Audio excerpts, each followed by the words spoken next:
आज बहुत दिनों के बाद वीडियो अपलोड कर रही हूँ क्योंकि मेरी तबीयत नहीं सही थी। आज का जो टॉपिक है हमारा इलेक्ट्रॉनिक डेटा इंटरचेंज के बारे में है, ईडीआई के बारे में है। और ईडीआई जो है वो बहुत ही इम्पॉर्टेंट टॉपिक हो जाता है इंफॉर्मेशन टेक्नोलॉजी के लिए, ई कॉमर्स के लिए एंड डिजिटल मार्केटिंग के लिए। और ईडीआई जो है ये मतलब नाम से ही है, जैसा कि electronically data interchange. Electronic data interchange यानी कि जो भी आपका डेटा है उसको हम चेंज कैसे कर रहे हैं आपस में एक दूसरे के साथ, तो वो इलेक्ट्रॉनिक माध्यम से कर रहे हैं, इलेक्ट्रॉनिक मीडियम से कर रहे हैं। नाउ जैसे पहले क्या होता था कि कोई भी गवर्नमेंट काम में बहुत ज़्यादा डिले होता था। क्यों? क्योंकि आपको सारी चीज़ जो हार्ड कॉपी जमा करना होता था। फाइल है तो फाइल वेरियस प्रोसेस से हो करके किसी थर्ड पर्सन के पास जा रहा है, फिर वहाँ से जिसको आप ट्रांसफ़र कर रहे हो, तो वो बहुत ज़्यादा टाइम टेकिंग हो जाता था और कॉस्टली पड़ता था। बट आज का करंट सिचुएशन देखें हम, तो अगर मुझे अभी घर बैठे मुझे अगर किसी भी ऑफिशियल वर्क के लिए मुझे कोई चीज़ भेजना है किसी को, तो फॉर एग्जांपल अपने यूनिवर्सिटी में ही भेजना है, तो डायरेक्टली हम उनको ईमेल कर सकते हैं या फिर ऑन मोबाइल कन्वर्सेशन हम उनको एक्सचेंज कर सकते हैं डेटा। तो जो भी डेटा होता है जब हम उसको इलेक्ट्रॉनिक मीडियम से, इलेक्ट्रॉनिक माध्यम से एक्सचेंज करते हैं तो वो बहुत ही टाइम सेविंग हो जाता है और कॉस्ट इफेक्टिव भी हो जाता है, कॉस्ट भी बचता है। तो इसलिए ये टॉपिक बहुत इम्पॉर्टेंट है ईडीआई।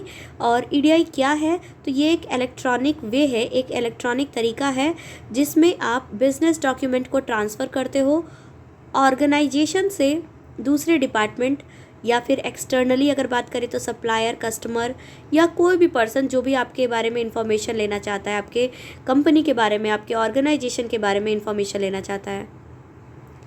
इसके अलावा जो ईडीआई है ये पेपर डॉक्यूमेंट को रिप्लेस कर दिया है। और किससे रिप्लेस किया है? Word document and spreadsheet. आप लोगों ने कंप्यूटर पे पढ़ा होगा, आप लोगों ने एमएस ऑफिस, एमएस एक्सेल, ठीक है, या एमएस वर्ड। तो ये सारी चीज़ों ने क्या किया है, जो पेपर डॉक्यूमेंट है उनको रिप्लेस कर दिया है। तो सबसे पहले तो हमें ये समझना है कि ईडीआई का मतलब full form electronic data interchange. और ये क्या करता है? तो इसने पेपर डॉक्यूमेंट को बिल्कुल रिप्लेस कर दिया है और हम अब क्या करते हैं, सॉफ्ट कॉपी में ईमेल भेज देते हैं या फैक्स कर दिया, मतलब सॉफ्ट कॉपी में अपने चीज़ों को ट्रांसफ़र कर दिया, ठीक है। और ये जो मीडियम है, जैसे ये जो आपको पीडीएफ दिख रहा है, तो ये भी एक इलेक्ट्रॉनिक डेटा इंटरचेंज का एग्जाम्पल कह सकते हैं इसको। क्योंकि पहले क्या होता था, नोट्स टीचर बोल के लिखवाते थे, ठीक है, तब आपको वो नोट्स तैयार हो रहा है। और ये क्या है, आपको ये पीडीएफ, ये मतलब बुक से थोड़ा एक्सट्रैक्ट करके चीज़ों को यहाँ पर बना करके लाया गया है, जिसमें क्या है, आपको सारे इन्फॉर्मेशन नोट्स की तरह यहाँ पर मिल जा रहा है। तो ये भी इलेक्ट्रॉनिक डेटा चेंज का एग्जाम्पल है। अब कैरेक्टरिस्टिक्स क्या होता है ईडीआई का? तो सबसे पहला कैरेक्टरिस्टिक्स होता है ये बिजनेस ट्रांजैक्शन मैसेजेस। ईडीआई जो है ये primarily electronically transfer repetitive business transaction के लिए यूज़ किया जाता था। जैसे आप कंसीडर कीजिए खुद को कि आपने किसी रिटेल शॉप पे गए और वहाँ से आपने कुछ परचेज़ किया, तो आपको वो इलेक्ट्रॉनिकली जनरेटेड बिल देते हैं, ठीक है, जिसमें आपका इनवॉइस कह सकते हैं, shipping notice, confirmation, purchase order, ये सारी चीज़ें लिखी होती है। अगर वही बात करें तो ये तो बिज़नेस ट्रांजैक्शन के लिए हो गया। अगर हम बात करते हैं डेटा फॉर्मेटिंग स्टैंडर्ड का, तो जैसे क्या होता है कि ईडीआई जो होता है, मैसेजेस जो होती है ये रिपीटेटिव होते हैं। It is sensible to use some formatting, coding standard होता है इसका, जिससे क्या होता है कि आप एलिमिनेट कर सकते हो डेटा एंट्री के एरर्स। फॉर एग्जांपल अगर मैं मैसेज टाइप कर रही हूँ, तो मैसेज टाइप करने में अगर मेरे कोई स्पेलिंग मिस्टेक होती है, तो आप देखते होगे कि वो अंडरलाइन करके या रेड हो करके आपका ऑटो करेक्ट हो करके सही हो जाता है। तो इससे क्या होता है, ईडीआई से ये भी आपको फ़ायदा मिलता है कि आपका जो रॉन्ग वर्ड्स है, मतलब एरर होने की संभावनाएं जो है वो कम हो जाती है। ईडीआई ट्रांसलेटर क्या है? तो ईडीआई ट्रांसलेटर एक ऐसा सिस्टम है जो कि स्टैंडर्डाइज करता है ट्रेडिंग और ट्रैकिंग रूटीन जो बिज़नेस डॉक्यूमेंट का है उसको। जैसे आप लोगों को बार बार मोबाइल पे नोटिफिकेशन आता है ना कि आपने कोई कार्ट से मंगाया है, तो आपका आने वाला है, मतलब फ्लिपकार्ट आने वाला है, वो आपको मैसेज आता रहता है, ठीक है।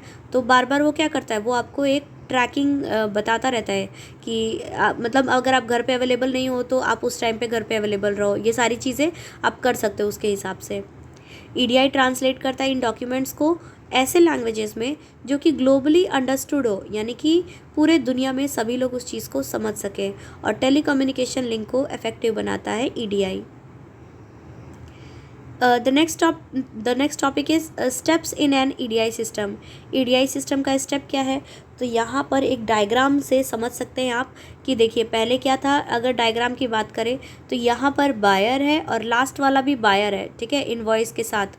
तो देखिए इन दोनों के बीच में टोटल 5 स्टेप्स और आ रहे हैं, ठीक है। ऑर्डर परचेजिंग विदाउट ईडीआई, जब यहाँ पर हम इलेक्ट्रॉनिक डेटा इंटरचेंज नहीं करते थे तब देखिए कितना लंबा प्रोसेस था, और आज के टाइम पे हम इलेक्ट्रॉनिक डेटा इंटरचेंज कर रहे हैं तब देखिए सिर्फ बायर जो है और सप्लायर और इनके बीच में जो वेबसाइट है वो काम कर रही है। तो ईडीआई सिस्टम ने कितना वर्क को आसान कर दिया है, और जाहिर सी बात है कि जब कोई भी चीज़ डायरेक्टली आपको सप्लायर तक पहुँच जा रही है और तो वो कम टाइम लेगा, और जब बहुत सारे प्रोसेस के बाद पहुंच रहा है तो वो ज़्यादा टाइम टेकिंग होगा। तो इस डायग्राम से आप ये समझिए और इसको अपने लैंग्वेज में आप लिख सकते हैं। ईडीआई सिस्टम के स्टेप्स क्या होते हैं? तो ये एक प्रोग्राम जनरेटेड फाइल होता है जिसमें प्रोसेस डॉक्यूमेंट होते हैं। डॉक्यूमेंट जो होते हैं वो कन्वर्टेड होते हैं स्टैंडर्ड फॉर्मेट में। फाइल कंटेनिंग डॉक्यूमेंट जो है वो इलेक्ट्रॉनिकली किसी भी नेटवर्क पे आप भेज सकते हैं। ट्रेडिंग पार्टनर रिसीव करता है फाइल को, and an acknowledgement document is generated and sent to the originating organization। इसके अलावा एडवांटेजेस क्या है इसका? तो सबसे पहला एडवांटेजेस आता है लोअर ऑपरेटिंग कॉस्ट, यानी कि आपका पेपर प्रिंटिंग का कॉस्ट बचेगा, आपका स्टोरेज, फाइलिंग, पोस्टेज यानी कि आप पोस्ट कर रहे हो तो स्टैम्प लगाना और ये सारी चीज़ें जो है आपका बचेगा। और एटलीस्ट ऐसा माना जाता है कि ईडीआई को यूज़ करके 35% आप कॉस्ट को रिड्यूस कर देते हो। कौन से कॉस्ट को? ऑपरेटिंग कॉस्ट को। तो ईडीआई का सबसे पहला बेनिफिट कि आपका कॉस्ट इफेक्टिव होता है, या लिख सकते हैं आप कि ऑपरेटिंग कॉस्ट को ये लोअर करता है। Up to how much? 35%। Approximate है ये, एटलीस्ट 35%।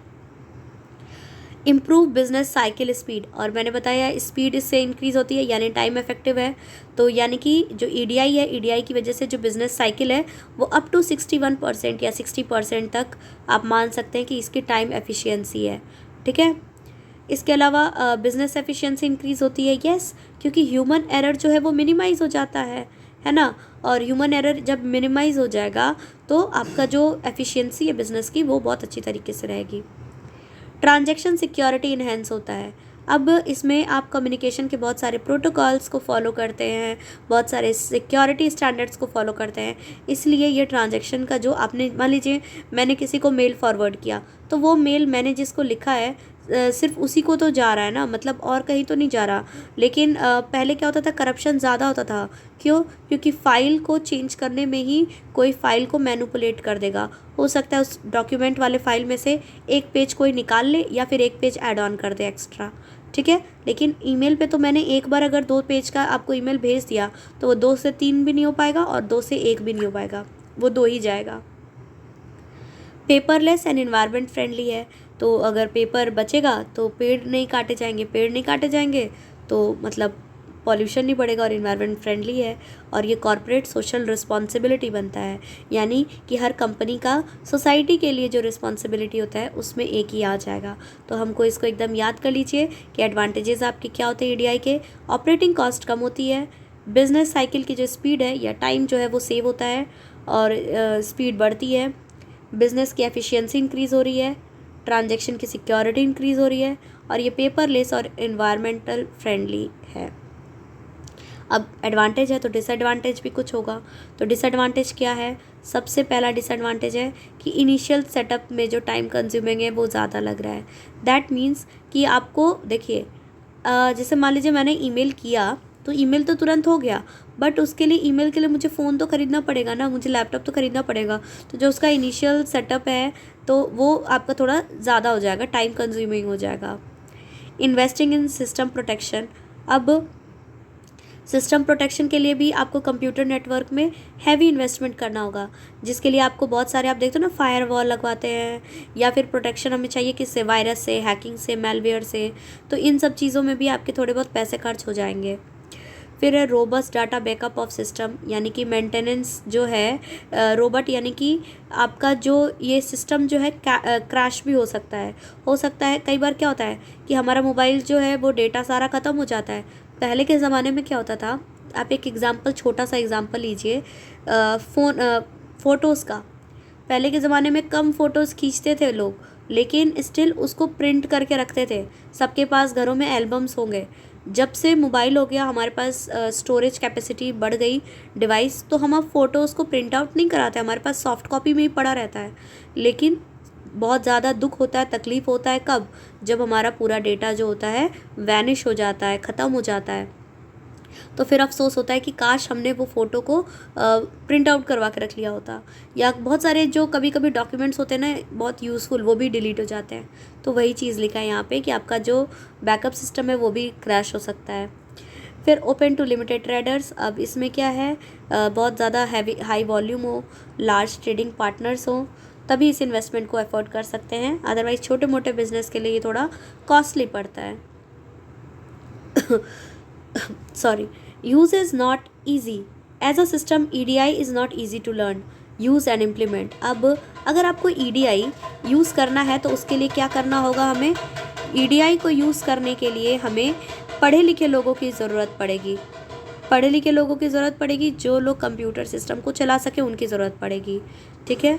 इसके अलावा मेन कंपोनेंट क्या है EDI सिस्टम के, तो जो मेन कंपोनेंट है EDI सिस्टम का वो है कि एक डिवाइस होना चाहिए जिससे कि आप डेटा को ट्रांसमिट कर सको, एक एप्लीकेशन होना चाहिए, एक आउटसोर्सिंग कंपनी होना चाहिए, EDI का एक स्टैंडर्ड फॉर्मेट होना चाहिए, connection between the sender and the recipient होना चाहिए, यानी कि मुझे आपको अगर कोई मेल करना है तो मुझे आपका मेल एड्रेस तो पता होना चाहिए ना, तभी तो हम भेज सकते हैं।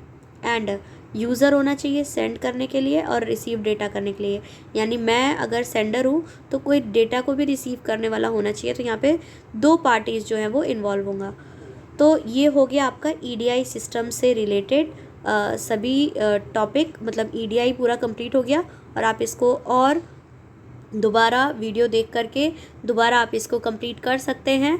Hope you like the video, please share to your friends. और ये एग्ज़ाम के पर्सपेक्टिव से इम्पॉर्टेंट टॉपिक है। Thank you.